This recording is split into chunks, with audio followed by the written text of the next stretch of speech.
I didn't think that was much of an act. Why not? It was just a guy spinning plates on a stick. Okay, you've got 10 sticks. The stick, we're doing it all the work. You got 10 sticks, yes. 10 plates, yes. China plate. He spins first one. Yeah. Then he goes to the next one, spins that one on. So you've got got 2 of them spinning, 3 of them spinning, 4 of them spinning. You got to go back to the first one because the first couple are losing their momentum. They're starting to wobble. So you go back and redo them. Then he goes back 5th one, 6th one. Then he's got to go back to them again. 7th one, 8th one. He's got to go back again. The longer it takes for him to get back, the more one of them are going to start wobbling. So the trick is to get all 10 of them running at the same time, not wobbling, and none of them falling off. The trick was killing 6 or 7 minutes of airtime.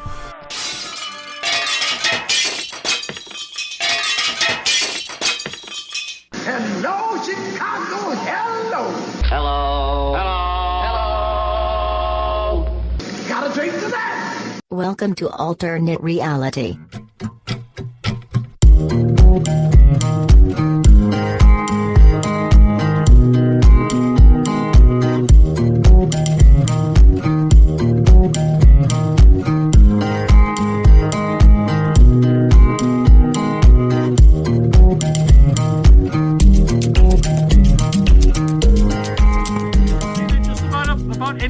It's like, what's your skill? I spin plates on sticks. Oh, okay. Hey, I got an idea. Let's watch a wrestling match. We'll kill 10 minutes of our life watching this. They don't spin plates on sticks. Speaking of wrestling, hey folks, Comicbookman here. Welcome to the Alternate Reality. I'm being joined this week by the one, the only, Alf Landon. the inimitable Alf Landon, Bocepheus.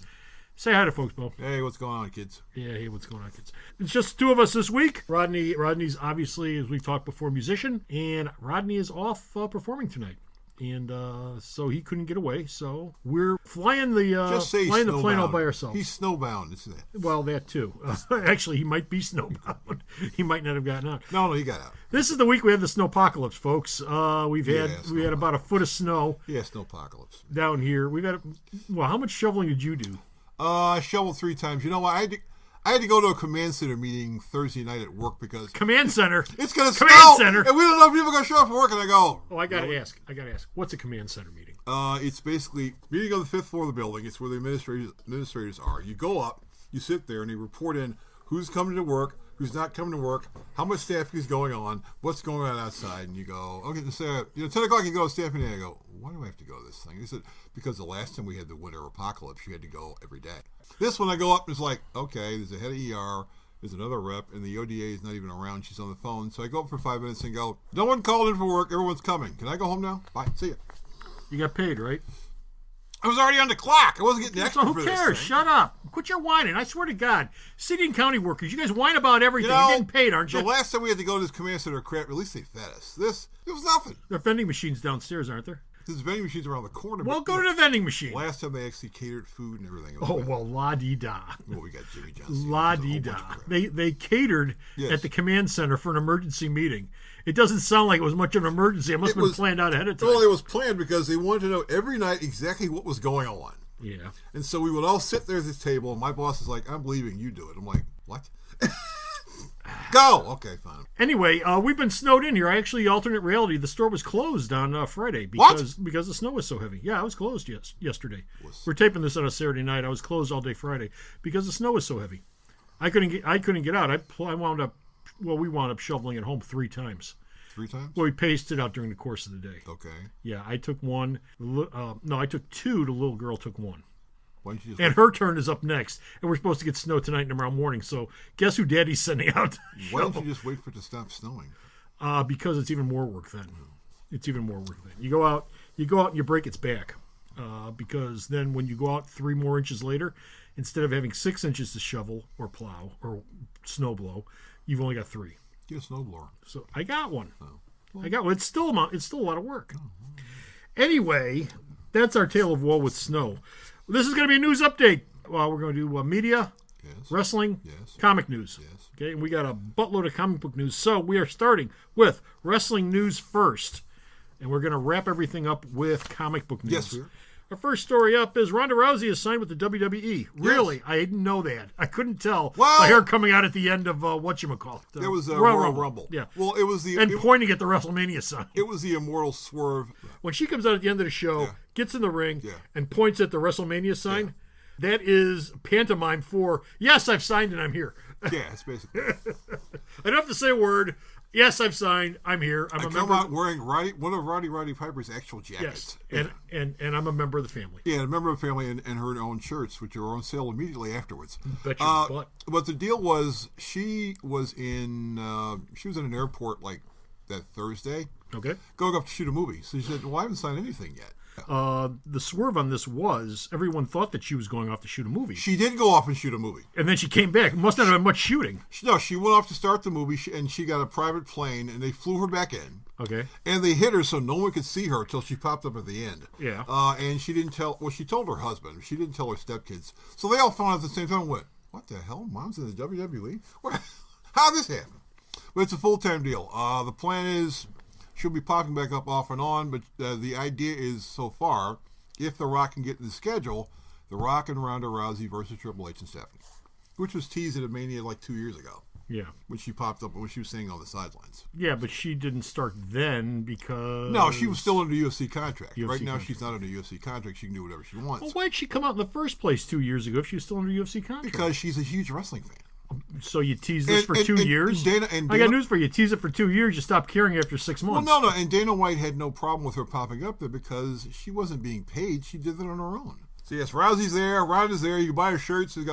She basically got the Roddy Piper shirts. She got a black one and a white one, the same shirts. Okay. Yeah, I've got a Hot Rod shirt, too. Yeah. And this is hers didn't say Hot Rod, though. Hers said, Ronda Rousey, didn't it? Yeah. There are a couple of them on there. But it was the same lightning bolt pattern. The same pattern. It's the same thing because there's a black Rousey shirt and there's a white Rousey shirt. Same thing with Roddy. Okay, why is she wearing Roddy Piper's jacket and a Roddy Piper inspired T-shirt? Because she got her name from Roddy Piper. That's the Rowdy Ronda Rousey. Oh, Rowdy. And the family and her are pretty tight. So Colt Toombs gave her the jacket. That's why people, how come the jacket didn't fit? Because it wasn't hers, it was his. Colt Toombs? Piper's real name was actually Toombs. That was his real last name. name. So what, his brother? No, son. His son. His son. Okay. So that's why he got this. It didn't fit. It wasn't hers. I assume Colt has no interest in wrestling and won't be shooting. No, Colt actually had a brief career as an MMA fighter. He wrestled for a little and he said, I don't really have the game for this. I don't want to do this. Yeah. Okay. Well, good for what? You have any idea what he does do? I think he's just kicking around. I think he's a contractor. I think he works at a regular job. Well, obviously, like I said, I've got a Hot Rod T-shirt. I always liked Roddy Piper. And I was real when he died. It took me by surprise. I was really sad about that. Yes, Roddy was pretty cool.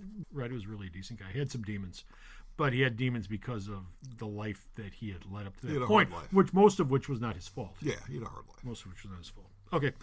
Speaking of hard lives, yes. Booker T and Corey Graves apparently are having a hard life together. Well, now wait a minute. It's not a hard life together at all. Well, one of them is having a problem with the other. Yes. Now, WWE just went through this last year with Morello and JBL. Yeah. Yeah, you had two guys working the on-air booth together. Mm-hmm. And one was giving the other one crap. And so the one wanted to leave, so the other one stepped down. JBL stepped down because he's giving Morello a hard time. Yeah, because Morello left and he was doing other stuff and he came back in because people went, well, we actually like it when Morello's doing the show. We kind of tolerate JBL. Yeah, so.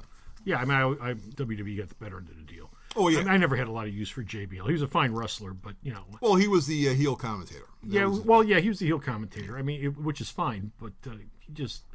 There's being a heel commentator and being a jerk. And he came off more like he was real good at being a jerk. Yeah, he came off more as being a real-life jerk. Even though in real life, actually, he does charity stuff. The reason he's not there is he's doing charity work now. Well, that's a funny thing. I mean, yeah, he does charity work. I read about that. He's doing charity work down the Caribbean, right? Yeah. Okay. You've got to have some empathy for that. Why are you such a jerk? Old school, son. He's old school. Anyway, the story, though. Booker T is no longer on the announce team for Raw. No. They pulled Coachman in. Yes. Why? What's the problem between Booker T and Corey Graves? And what's Coachman doing back?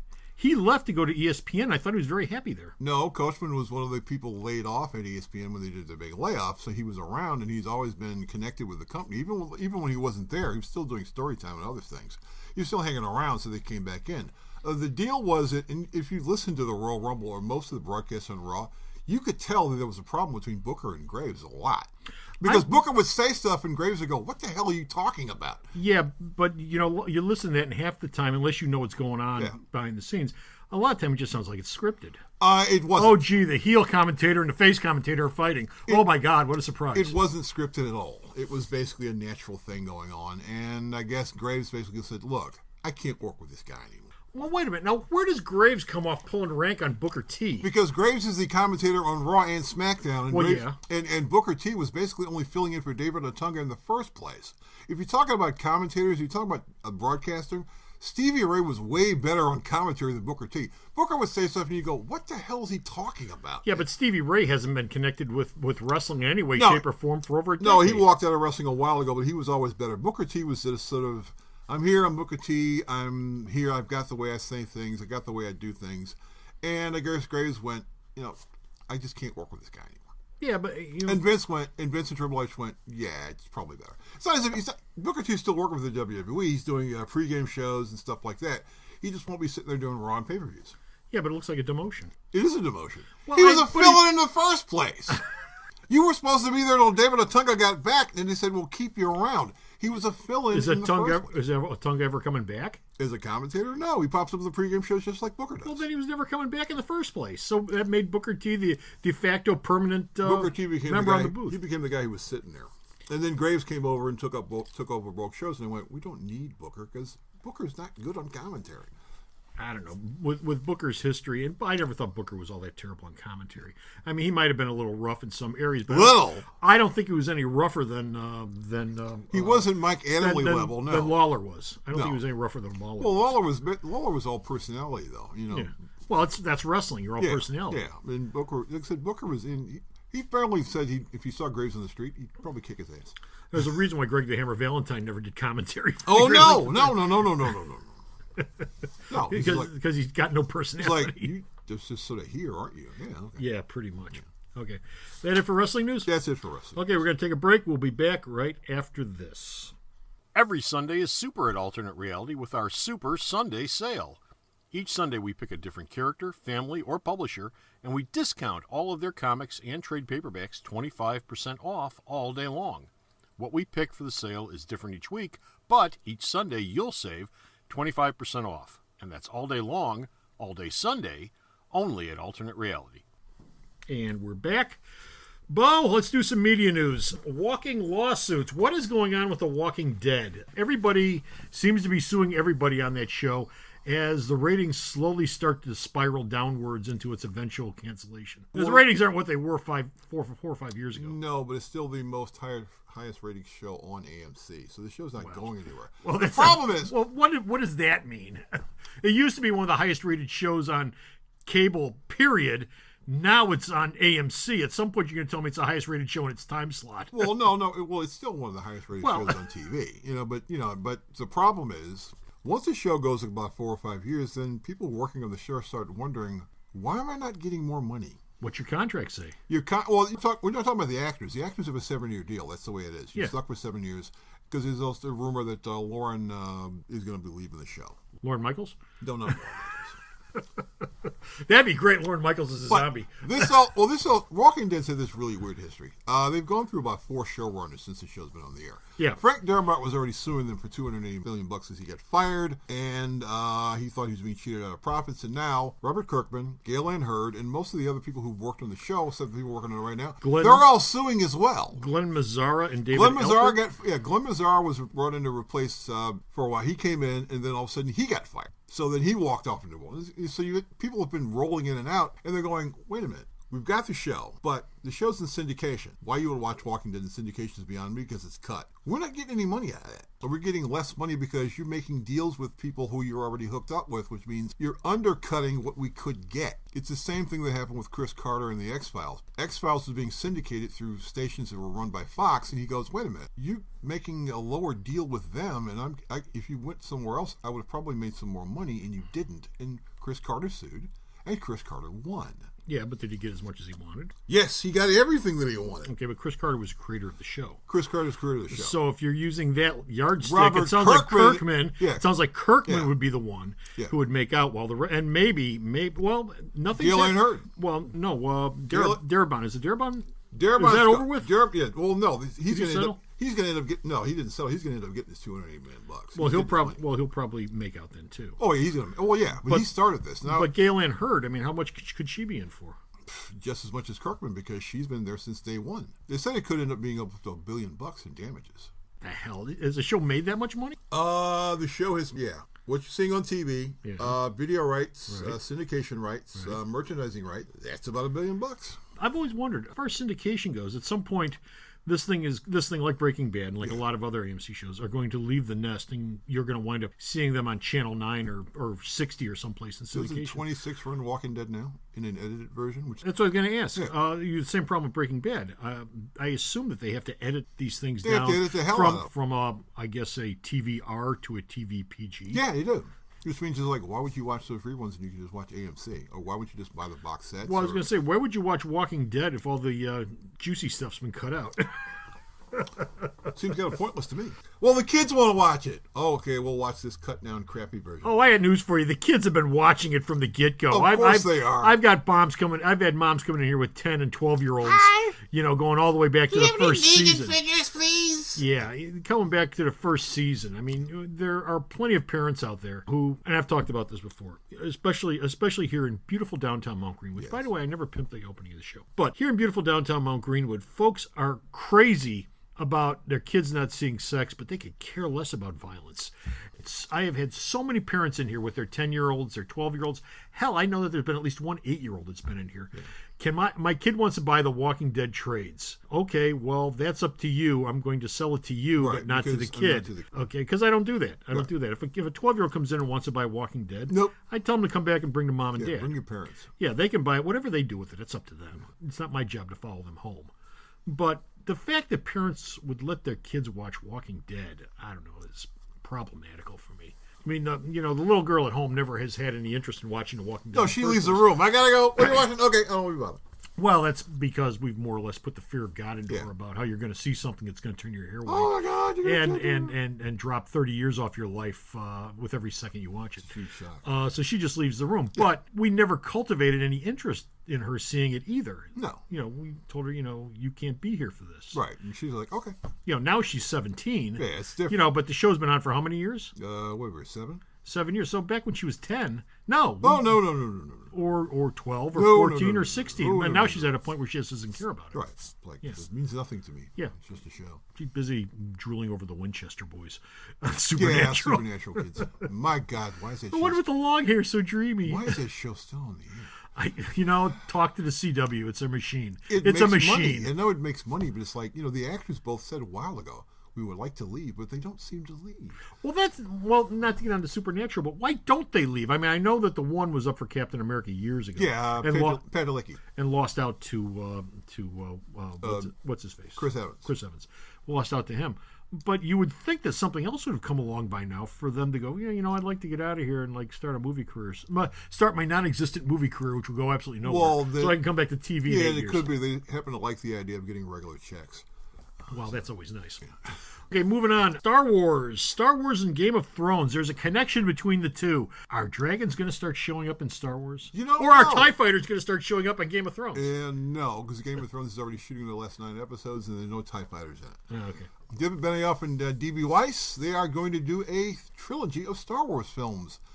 Now, who are they? They are the creators and the guys who've basically written almost every single Game of Thrones episode and directed, and this turned into this big, huge thing. Well, they've got this Game of Thrones franchise that they're connected with. Why do they want to get hooked up with Star Wars? Because their involvement with Game of Thrones is over with once these 9 episodes are over with. The spin-offs that HBO is doing, they have nothing to do with those. Don't they have their own ideas or things that they want to do? I mean, Game of Thrones was a pre-existing thing before HBO picked it up. Yeah. I mean, J.R.R. Martin.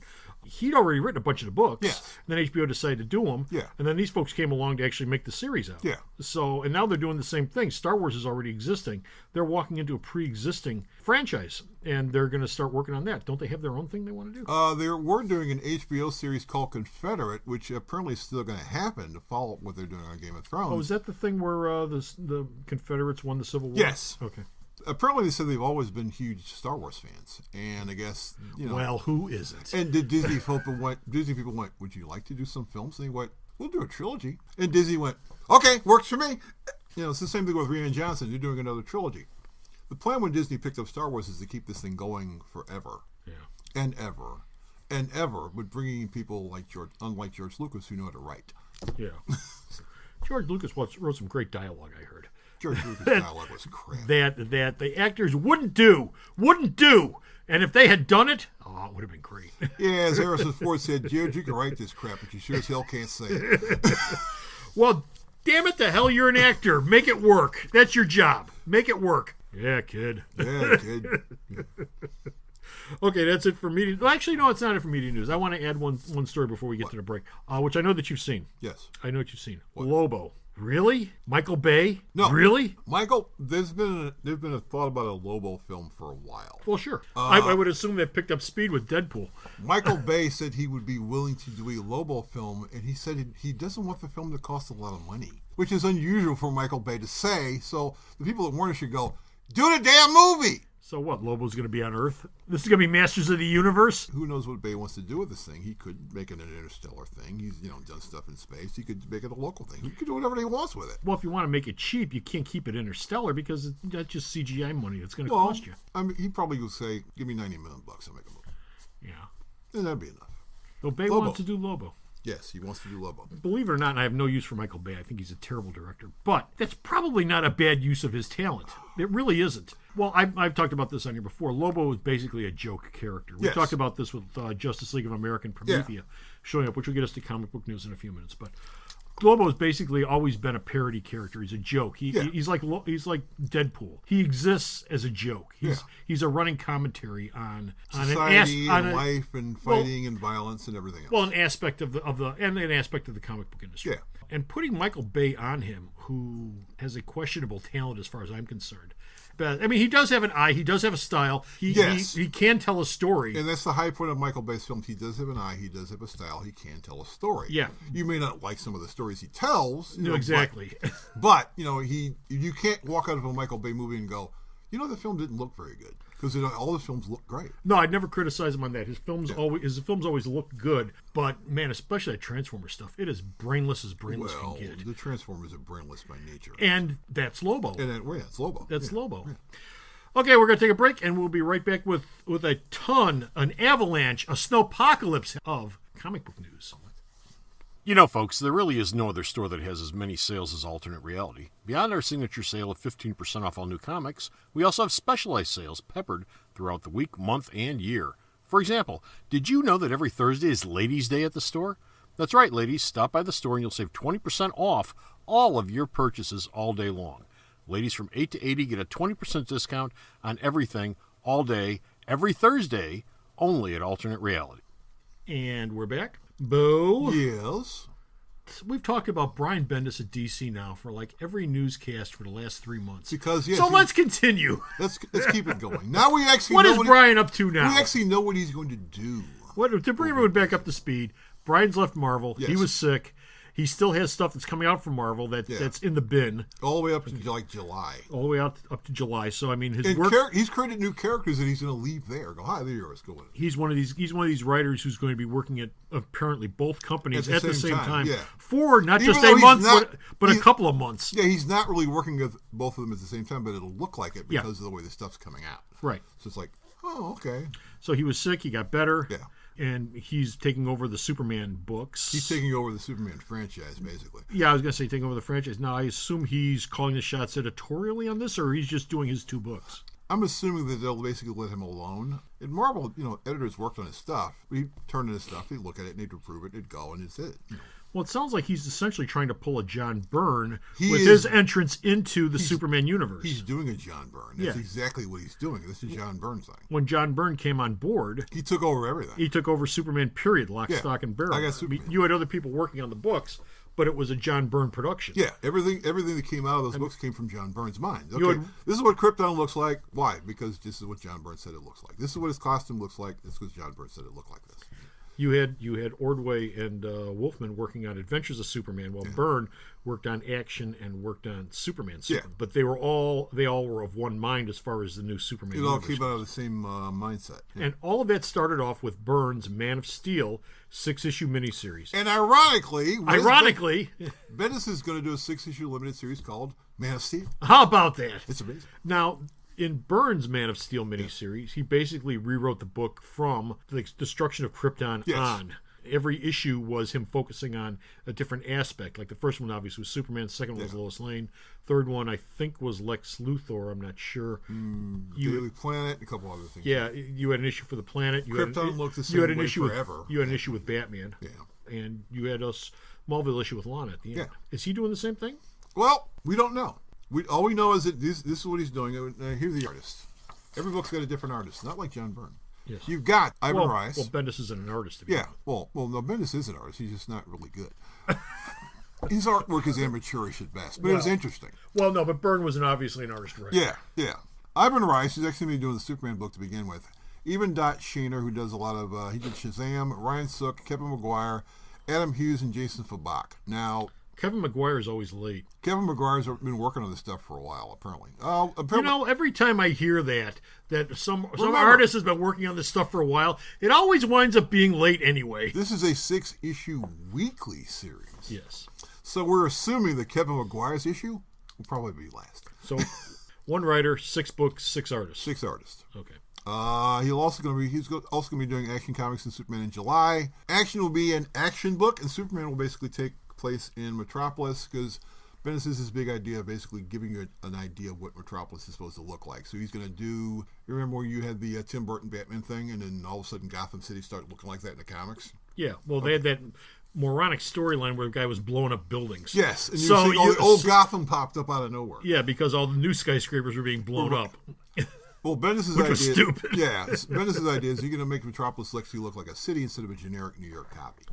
Well, Metropolis has always looked like something. Remember the first Batman Superman miniseries post Byrne, the big square-bound thing that Steve Rude did. Yeah. Okay, first issue. It starts off. It's this parallel storytelling between the same events going on in Metropolis that are going on in Gotham. Yeah. And he had this 2-page spread of Gotham showing you what Gotham looked like, and it was dark and seedy and moody. It was basically just a skyline. Scary. And then you had the 2-page spread of Metropolis. It was a nice sunny city. Bright, it was life and sunny, wonderful and vibrant. But what it also had was a lot of Art Deco. Yeah.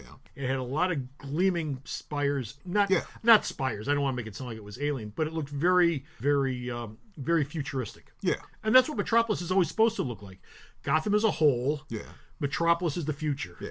Okay. But as far as artists actually doing that, no, they've never. Oh, they went well past that because they never stick to that. Yeah, they said, "I'm going to do it like this.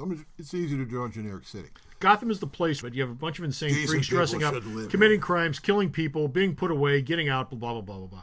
Metropolis is a place where mad scientists are always coming up with some half-assed way to steal a jewel somewhere, and Luthor's coming up with a 30-story tall robot, in order to steal a hunk of kryptonite from some place so he can kill Superman. There was a Gen 13 Superman crossover years ago. This was after that. First issue, Gen 13 goes to Metropolis. Yeah. One of the first things they see is Superman fighting a giant robot ape about 4 blocks down, and somebody says, "What the hell?" And someone else says, "Yeah, welcome to Metropolis." Yeah. That's Metropolis. This is what the city looks like. It doesn't get any more complicated than that. Crazy mad scientist crap all the time. Futuristic city. You have guys in jetpacks robbing banks. Yes. Remember that Spider-Man thing with Stegron, where they run it to death on the internet, where Stegron was telling Spider-Man that he came up with this way to genetically modify human beings so that their DNA code can be written in any way they want, any way he desires. Yeah. And Spider-Man says, that's great. With that, don't you realize you can create a cure for cancer for that? And Stegron says, no, I don't want to do that. He says, but don't you understand what a great boon this would be for humanity to totally eliminate cancer? Stegron says, no, all I want is to turn people into dinosaurs. Yeah. That's Metropolis. That's all you want to do? A harebrained idea that they're stuck on and can't get over. Stick with that. You'll be fine. Now, you're also going to get all his Jinx World stuff's going over to DC. Apparently, there's a lot of material that hasn't come out yet, which I find that hard to believe, but his stuff's going to be coming out. It's all going to reprints. He's also getting his own Young Animal-style imprint, which means Brian Bendis is going to take stories from regular DC characters and give them weird and unusual twists and create new characters. Okay, that sounds like a lot of screwing around on his part. Could be. Well, the guy can write 3 to 4 books a month, so what the hell? That sounds, but that sounds. And he's not ready. That sounds like it's going to be filler on the racks. And he's not going to be writing all these Young Animal style books. He's going to be writing some. He's going to be executive producing others. Oh, I would imagine at some point he'll take a crack at Doom Patrol. Everybody under the sun is taking a crack at Doom Patrol that has any sort of name or demon, or go down a list of failed concepts at DC. Yeah. Failed concepts could be something if the right person gets a hold of it. Yeah. But there have been a lot of artists, writers who have crashed their boats on the shores of Doom Patrol and the Demon and Checkmate. Checkmate! And Booster Gold. Although that seems to be the realm of Keith Giffen. Booster Gold, however. Although Booster and Gold. Jenkins. And Dan Jurgens. Dan Jurgens. But Booster Gold's popping up everywhere. I mean, he's popping up in action. He's popping up in Batman. Jurgens writing them. Well, no. He's not writing the Batman one. Well, no. Actually, I just read the solicitation for that. Why is Booster Gold going to Gotham? He's going to Gotham. He's going to Gotham because the world's greatest detective has to help him find a younger version of himself who's apparently going to screw up the timeline. Who was in charge of the Bat books? Denny O'Neil never would have let something like this happen. No one's in charge of the Bat books. Denny O'Neil's attitude was always the Batman universe takes place in its own universe. And every great once in a while... Go away! Get out of my yard! No, you're not bringing this science fiction crap to here. This is my universe. Every once in a while, we'll let somebody come in and say hi, and then they can leave. Okay, otherwise, we have no connection with the rest of the DC universe. Now you got Booster Gold showing up saying, yeah, I've got this lame brain thing that I did, help me out with it. Batman goes, okay. And it's a 6-issue arc. Oh, God. Well, you've got that to look forward to. Moving on, Snyder, he's taking over the Justice League. Really? Yes, Scott Snyder's taking over the Justice League? Yes. Oh, both books? No, not both books, just one. Once Metal's over with? Yeah. Apparently we're going to get a new status quo for the Justice League. Really? What's the status quo? Well, you're going to get a 4-issue limited series called Weekly Limited Series. Remember the Weekly thing? Weekly's probably big in 2018. Justice League No Justice, written by Snyder, James Tynion IV, and Joshua Williamson. Drawn by Trinity's Francis Manapul because Trinity's been canceled, so he's got nothing to do. No Justice will set up a new group of Justice League titles written by those 3 writers, and the main book will be by Snyder. It'll have the team fighting the 7 evil Batman from the Dark Multiverse. Greg Capullo's probably going to draw it. DC hasn't done a weekly book, I think, since Batman Eternal. No, they haven't. Marvel's got the Avengers No Surrender going on. And they've also said Marvel's also said there'll probably be other weekly books coming. Yeah, I'm surprised actually Marvel took this long to do a weekly series, even though this Avengers No Surrender isn't really it's a weekly series, but DC... It's the 3 Avengers books together, but it's the storyline. It's just called the Avengers. All the books, yeah. Well, the numbering's under the Avengers. Yeah. It's under the main storyline.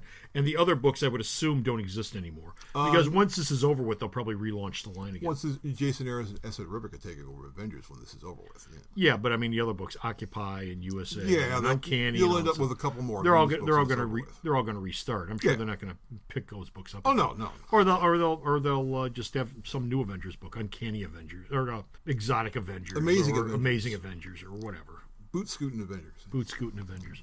Speaking of Marvel, we got Wolverine. Now, if you picked up the one-shot, Marvel Legacy, big Legacy one-shot, which came out a couple of months ago. January. It was early January, wasn't it? Early January or late December. Week between Christmas and New Year. Yeah. It came out the end of the year, between Christmas and New Year.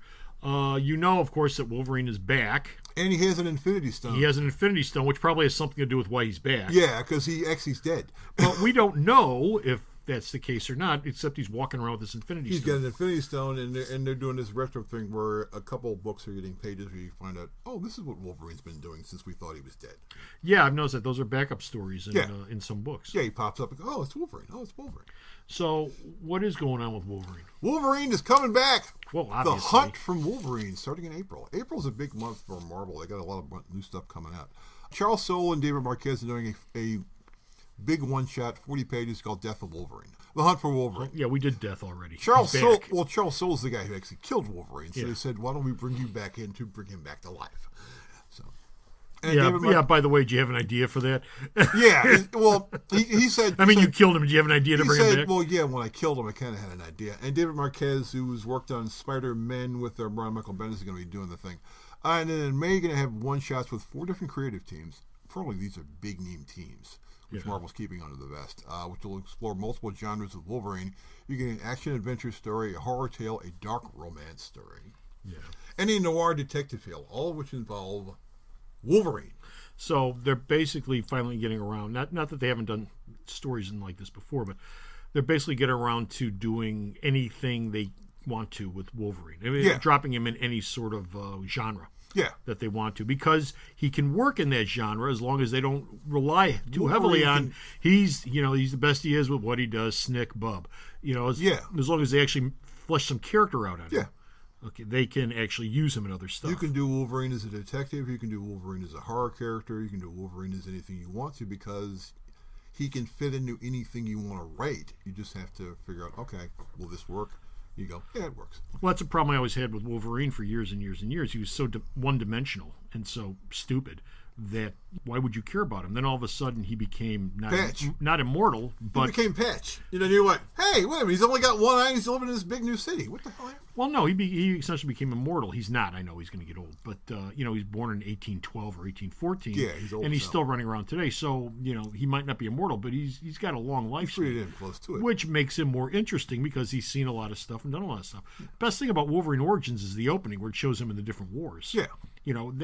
That is the type of thing where you look at that and go, okay, this character actually has some gravity to him. He's been around since all this time. He's seen everything. This character has some meat to him. This character has lived more than one life. So he's a little bit smarter than Snick, Bub, I'm the best I am at what I do, gut you, moving on. He's kind of a cloud from the cloud of the cloud. He's a Highlander. Well, he was Highlander with a lobotomy when he first came out. Yeah, it's like okay, he's around and you say, oh, why is Cloud of the Cloud have all his money? Because he's still alive. Well, he's been alive since forever. Well, that's one of the things. I mean, Wolverine, you would think he would have a fortune stashed away someplace. He probably does. Just because he's lived so long. He probably does have a fortune. At some point you figure stuff out like the stock market and, investments. And hey, I hear there's money to be made in gold.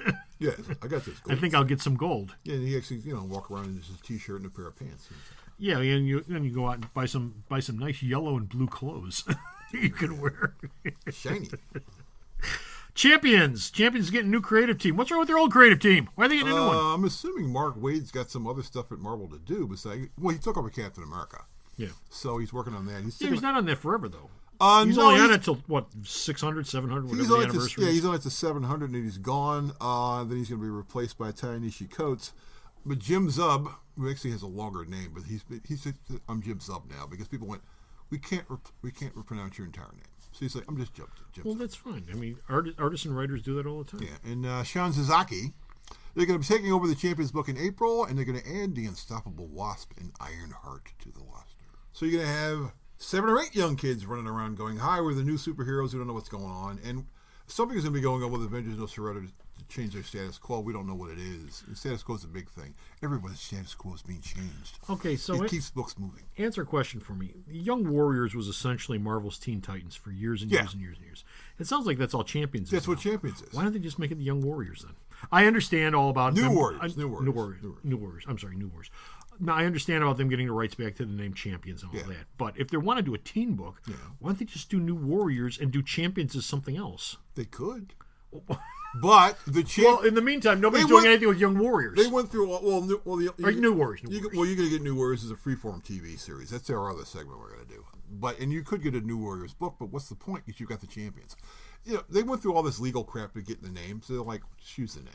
New book. New creative team. I don't know. That's what bothers me. I mean, they just arbitrarily go, yeah, just use a name for this. It doesn't seem like there's a lot of thought that goes into it. Well, you have to remember, when you go through the original Run of the Champions, it was an okay book. It wasn't a great book. It was an interesting book. It was an odd team, and that it was a screwed up team. You know what it was? Well, no, it wasn't screwed up. It was odd. It was the Defenders. You had using mutants. You had a god. You had a supernatural guy. You had mutants, and I forget. You had a Black Widow, the spy. Yeah, they were all in there, and that under the hands of a good writer. Yeah. Could be very interesting, because you can do stories on Olympus, you can do stories behind the Iron Curtain, you can do stories in the mutant universe, and you can do stories in Hell. And they did that. With all these 4 characters. And they did that. Well, not that much. It only lasted 18 issues, and it was over with. Didn't it have George Tuska art? Tuska was in there. I remember a lot of Vinnie Coletta inks. He was in there. He worked quite well with Tuska. Well, Vinnie Coletta worked well with everybody because he was fast. Quick and cheap. Yeah, quick and cheap. Yeah, well, let's leave it at that. The champion. Okay, moving on. Archie Comics was supposed to do Dick Tracy, but now they're not. What the hell happened? I was actually looking forward to somebody doing Dick Tracy. A licensing thing that they didn't know about. What was the licensing problem? Well, Tribune Syndicate owns Dick Tracy. Yeah, and they made the deal with Archie Comics to do the book, and they announced creative teams. What we got here? We got Mike Moretti, Mike and Thomas Pilley, and a couple other guys. They had the deal. They announced it. They were going to solicit it, and then all of a sudden, someone looked at the contract, and they looked around and went, "We don't own all the rights to this, do we?" And they went, "No, you don't." So therefore, the book didn't happen. You assume the guys got paid for whatever they came up with. Well, wait a minute. Archie wanted to do this. Yes. So the Tribune Syndicate owns the rights to it. Yes, they do. So I assume at some point they sat down and talked to each other. And they did. Archie just didn't start doing Dick Tracy. And here's the flip of this story. In 2010, the Powers creative team of Brian Michael Bendis and Michael Evan Emigor offered a Dick Tracy book. You know where they couldn't do it? Because Warren Beatty still owns the partial rights to the character. Is that still in effect? Yes, it is. So is that what screwed this up? Probably. In fact, Beatty's always said, I'd like to do a Dick Tracy TV Oh, he's series. Never going to do Of course he's not going to do a Dick, but he still owns the rights, and he's not letting them go. Now would be the time to do it with all the comic book stuff that's on TV and movies right now. Now would be an excellent time to do something like that, but it's probably never going to happen. No, it's not. Which is too bad, because Dick Tracy's a great character if he's done right. And this would have been young Dick Tracy. Back when I was in high school, they had a bound edition of the first 5 or 6 years of Dick Tracy comic strips. Back then, I remember reading those and thinking those are damn good. Those comic strips, and they're still good. I mean, it's from the first one on, so you could follow through. As some of the rogues galleries start to show up, like Prune Face and Flat Top and all that. And there was some really good stuff in there. If they solve all this, I'm assuming the book will eventually come out. But yeah. It could be 2025 for all we know. Or Warren Beatty could die tomorrow, and I think then the families, and then the estate would go, yeah, how much money you got? Yeah, Warren Beatty would die, but then Annette Bening would get all his money, and Annette Bening would go, "I'm keeping the rights." So I'm sure Annette Bening would say, "How much can I get for this?" She doesn't give a rat's ass about Dick Tracy. She's like, "I don't need to work." This is a guy thing. Warren Beatty wants Dick Tracy because he thinks Dick Tracy's cool. Because he's a guy. Yellow coat, man. I would bet you $10 that Annette Bening doesn't give a goddamn about Dick Tracy. I still got that damn shirt, actually. The Dick Tracy shirt for the premiere. I've still got that shirt. That Dick Tracy movie, that was brilliant on a lot of levels and a mess on a lot of levels. Yeah. And they all sort of slammed into each other at the same time in that movie. There was some really great stuff in that movie and just some really stupid stuff in that movie. The bending over from Madonna and her being, spoiler folks, her being the blank. Yeah. He's like, oh my God, really? Yeah, really? You're going to pull this on us? Madonna was the blank? Really? Our last comic book story. Valiant Entertainment, I should say. Valiant Entertainment. Which is separate because, of course, we have Marvel Entertainment, yes. Marvel Comics, yes. DC Entertainment, DC Comics, yes. and Valiant Entertainment and Valiant Comics. Well, the comics are just Valiant. Well, but they're just Valiant, but it's the same idea. Whole massive company, It's the same idea. Yeah. It's the same idea. Anyway, Valiant Entertainment is now fully owned by DMG Entertainment, which is actually a Chinese company. Really? Who makes movies. Okay. They already own 57% of the company. They basically decided we're going to take over the rest of it. Yeah, they were already major stockholders in the company. Yeah. So they just bought everyone else out. Everyone else wanted to sell. Oh, well, if you own 57%, you can go, "Hi, we have more money than you. Go away." And they went, "Okay."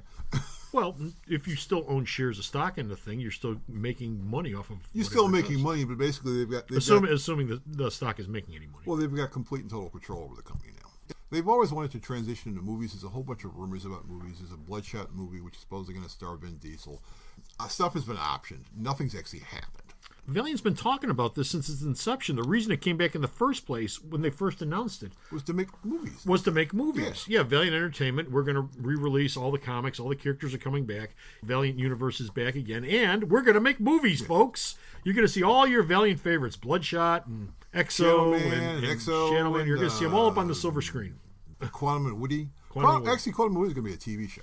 Supposedly with Joel McHale as Woody. That would actually work better as a movie. It's not going to be a movie. And Exo and Bloodshot, especially Exo, those are big icons. Exo and Bloodshot will work. Yeah, those would actually work quite well as movies. And Valiant wanted this to be made very clear. We're not going to stop making comics. Don't panic. Considering how much money Valiant Comics brings in for me, if they stop tomorrow, I don't think I'd notice. But they're damn good books. If you say so. I like all Okay, those damn good books, very few people are buying. I pick up every Valiant book that comes out. Well, yes, you do. And Rodney, Yeah. who's not here tonight, Rod Flash, he picks up most of the Valiant books. He doesn't get all of them, but he picks up most of the Valiant books. And, I've got a couple other subscribers. Yeah, they pick up all the Valiant books. Mm-hmm. And there are a lot of other folks that maybe will pick up Exo. Yeah. Maybe will pick up Bloodshot. Yeah. Don't give a damn about any of the rest of them. They don't pick up and Ninjak never have or and never Shadow will. Man or, so. Well, part of the problem those books have had is I don't think that any of those books have had any really big creative teams on them. They've had mid-sized creative teams. Right. And they've had folks that nobody's heard about on them. Yeah. But they've had no big creative teams. Michael Bendis has never shown up at Valiant and said, I'd love to do Exo. No. Or Jeff Johns. Or Mark Waid. Or Mark Waid or, None of these people, and, not all of them over the course of, how long has Valiant been back now? Oh, what is it? 8 years? 8 years or so? 8 years. Okay. Over the last 8 years, some of these people have been freelancers. Yeah. None of them have shown up at Valiant. They'd be perfect for a relaunch for one of their characters, which they've relaunched at least 3 times each now. Yes. At this point. Yes. It's a niche company, and you got niche people working on it. Maybe that's why they don't sell. Well, there's only so many $3.99 books you can pick up a week, and all their books are $3.99. Yeah. They don't have any cheaper books.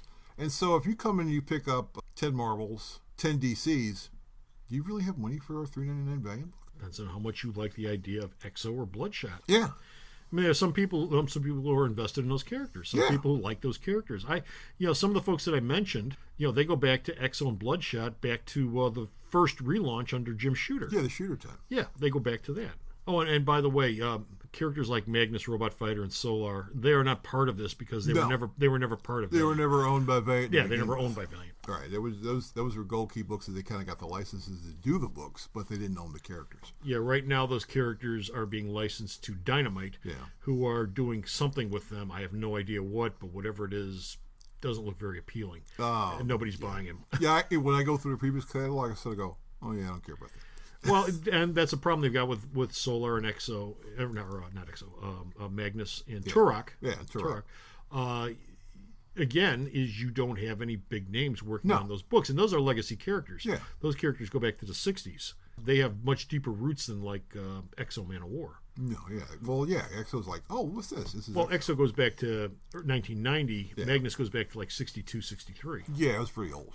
I remember picking up gold key books and going, oh, this is kind of interesting. When Valiant first started, once I got past the goofy covers and the spankly stuff, I start picking the books and I go, well, these aren't bad. I remember they had Barry Smith working on, wasn't it Archer and Armstrong? Its first run. Was it Barry Smith? It might have been Barry Smith. Barry Windsor Smith. Barry Windsor Smith. I think he was working on Archer and Armstrong. Yeah, he was. For at least the first 10 issues or so. Yeah. And and he brought in characters that people who weren't working anywhere else, and they went, I'm working with Shooter. Well, that's the idea that I'm talking about. Not Barry Windsor Smith, but an artist that people would know. You mean like Jim Lee? Jerry Ordway has been bitching on the internet for a couple of years now about how nobody wants to hire him. Jerry Ordway would be perfect on one of those Valiant books. Yeah, but Jerry Ordway was never really an A-list artist. He Jerry wasn't. Ordway was a steady artist. No, he wasn't, but he was really good and he was steady. And he was the guy, everybody remembers All-Star Squadron. Yeah. He's the guy that was on All-Star Squadron. Previous to that, he was on Adventures of Superman with Marv Wolfman. Yeah. He had a pedigree going for him for 9, 10, 11 years, and then he just sort of flamed out. Because he got old.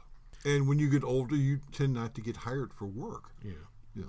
Yeah, Jim Starlin's a freelancer. He could come over and write some EXO or something. Yeah, he could, but I don't think Starlin has any interest in working over at Valiant.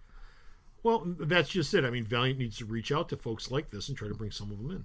Well, most of the people who write the Valiant books are all independent guys, like Matt Kent. These are all people who worked on independent books to begin with. Yeah. Christoph Gage. These are all independent writers to begin with. Yeah, but if you mix up the creative department with indie guys and established mainstream guys who are names that people know and have a following, like, I don't know, Ennis. Garth Ennis has no interest in doing anything with Valiant. Well, he likes doing his own thing. Well, give him Bloodshot. Let him do a 5-6 issue Bloodshot miniseries. He and could do whatever you want with the character. He could. At Valiant, with all these changeovers, it's not like they're tied down to one interpretation of their characters. No. I mean, they can be fairly free-flowing with these characters. They can do whatever they want, but if you're talking about bringing in a guy like Ennis has a lot of stuff on his plate to begin with. That would be a stretch for him to come over there to work with someone he's never worked with before. Maybe with his new deal, maybe they can convince him to come in, but Ennis seems to be happy living in independent land. And in independent land as far as, Aftershock and places like that. I don't think he has any interest whatsoever in working for somewhere bigger like Valiant. Valiant's a bigger name. Yeah, you got folks like Hickman, too, who are out there. He's doing all of his work over at Image. Hickman's doing all his Image stuff. Hickman's basically not doing any mainstream stuff. He's just doing his Image stuff. There's always this rumor he's working over at DC. Well, when's it going to happen? Yeah. When's he going to do the Legion book? We don't know. Is it happening? Is it not happening? We don't know.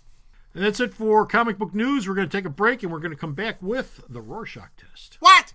Hey folks, Comicbookman here. Most people don't know this, but I got my start in comics retail on February 20th, 1978, when I became the store manager of the Comic Book Emporium. 16 years later, I opened Alternate Reality on August 20th, 1994. Like Superman's penchant for double L's, it seems the 20th has always been an important part of my life. I respect that heritage, which is why we have a Founders Day sale on the 20th of each month here at the store. Every 20th, stop by and you'll save 20% off all of your purchases all day long, only at Alternate Reality.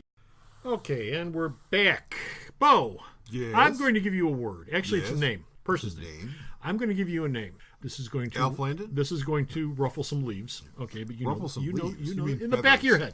But you know this name, and I want you to tell me the first thing that comes to your mind. Okay. And this is stupidly easy, especially if you live in Chicago as we do. Yes. And that name is Michael Bilandic. Snowmageddon. Snowmageddon. Why Snowmageddon? For the folks out there who don't live in Chicago and don't have any idea who Michael Bilandic is, why would Snowmageddon come to your mind? Michael Bilandic was a commissioner. He ended up being mayor of Chicago after Daley died. Daley the first. Yeah, Daley the first. He had a wife, a blonde, ice queenish wife. He had a really nice career going on, and he had a kid. He had a kid, and his mayoral run was going pretty good. And then it snowed. Yes. And it kept snowing. It didn't just snow. No, it snowed a lot. It snowed for like days. Yeah, it snowed constantly, and it didn't stop. And unfortunately, Michael Bilandic didn't have the snowplows out clearing off the streets. No, he didn't. And his wife did a commercial, the Ice Queen wife did a commercial where she's standing in their living room talking about how everyone should basically be cool with the snow. Now, and in the background are the snowplows moving all the freaking snow. Now, she was standing in her living room. Yeah. What did her living room look like? It looked like a palace. because the Bilandics were probably quite well off, even though he was a mayor and making he was making a lot of money somewhere. The optics on this were absolutely horrifically bad. She's living basically in this Gold Coast mansion. Wasn't there a commercial where him and the wife and the kid were in front of a fireplace at the palace, telling people that we're moving the snow as fast as we can? Be sure to vote for me. Wasn't there some sort of commercial? There might have been, but at that point, he was pretty desperate at that point because the first commercial went over so well. Because, yeah, she's standing in the living room, you know, I think there's a candelabra in the background. There's some kind of lighting thing going on. Well, there was a lot of, you know what it looked like? Kitschy stuff. You know what it looked like? It looked an awful lot like the type of furnishings that our current president had before he moved into the White House. Gold-plated toilets and crap. Yeah. You know. It looked an awful lot like that. Yeah, and outside the window you had, you know, the snowplows going out there picking up the snow. Yeah. At his house, not anyone else. And people are going, well, if they're getting their snow plowed, where the hell isn't our crap getting plowed? You know, because you couldn't go anywhere. No, you couldn't. You couldn't walk down the side streets because they didn't get around to plowing the side streets till a long time from that point. He wasn't a horrible mayor until that point, and then he just came off as completely and totally out of touch. Yes. That was the problem. He came off as being out of touch, and he was running in the primary. Here in the city of Chicago, if you live here, you know this, but if you don't live in Chicago, the primary is the election. Yes. The election, the actual... Once you win the primary, you're the mayor. Yeah, you're the mayor. The actual election is basically a formality. It's an afterthought. The primary... The Republican candidate is like, who the hell are you? Yeah. Well, the Republican candidate's a sacrificial lamb. Yeah. The Democratic primary, whoever's running, whoever wins, they're the mayor. They're the mayor. The actual election is held, you know, a month later, a couple months later, whatever the hell it is. And the Republican always loses. The Democrat always wins. Because that's the way things are in Chicago. Get outside of Chicago, completely different story. And that's the way it had been for Bilandic previous with Daley for like 8 elections. Yeah. Daley just won. It's like, who's running against Daley? No one. Why? No one. Well, what would be the point? Well, every once in a while you'd have some liberal.